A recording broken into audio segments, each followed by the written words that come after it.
Good afternoon. I'm Rob Hendin here of CBS News. I'm joined by Scott Conroy of Real Clear Politics. And Scott, you just have a post yesterday about Sarah Palin that's caught a lot of attention. Tell me what's your headline there? Well, she's heading back to Iowa, and of course, anytime a prospective presidential candidate does that, people's heads start spinning, and especially with Sarah Palin.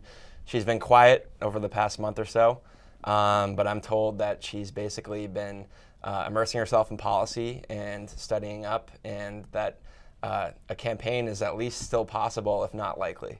So you've said prospective candidate, and a lot of people, that's the big question, it seems like. Do you think she's running? Is she a prospective candidate? I mean, I just put it this way. I've been covering her pretty closely, probably too closely, for 3 years now, and writing a lot about her. And I was on her campaign plane in '08 and co-wrote a book about her, and probably been thinking and writing too much about her. And I've never, out of all the people that I've talked to in her inner circle, and I do talk to them pretty frequently, I've never heard any of them suggest that a campaign is less likely than not. And so I think until she says that she's not in the race, we have to assume that in the end she's probably going to want to get in. But this has been her kind of history since being on the ticket with McCain, that she's kind of toyed with the American public, toyed with the media, putting one foot in and kind of quickly pulling it out. We started with the bus tour. We thought that was going to lead to other things that didn't.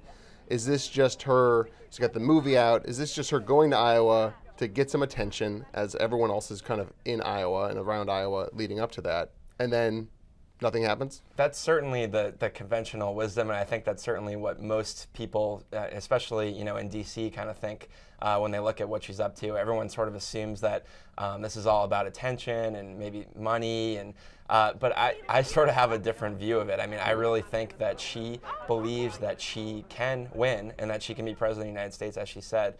And I think, again, until she says that she's not in the race, I know that there is probably more of a method to her madness than she's led on. I mean, she likes to say that she hasn't really thought this through, but I can tell you that she's thinking about it. And even in this last part of the bus tour, when we talked to, I spoke to Todd for a bit, and he was very, very much defensive almost of the idea that they weren't prepared for this. He said this family has been through the gauntlet before. We didn't just come out of nowhere, and so he seemed very gung ho, which is what I've heard from several other people. And of course, spouses are very instrumental to these decisions, as we saw with Mitch Daniels and some of the other candidates. You look at another person we're thinking about getting in is Rick Perry, the governor of Texas, and he's often said he doesn't have the fire in his belly, but the roadmap looks pretty good for a Perry candidacy. With Palin, she said she has the fire, but it's the roadmap that everyone looks at and says, well, we know she wants to run. We know she wants to be president,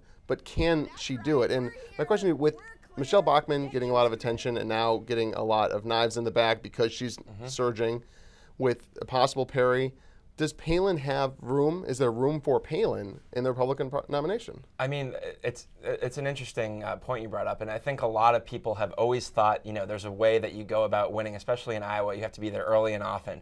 And I think that this cycle might really change all of that. I mean, look at the candidates who have been to Iowa, who have built the biggest infrastructures.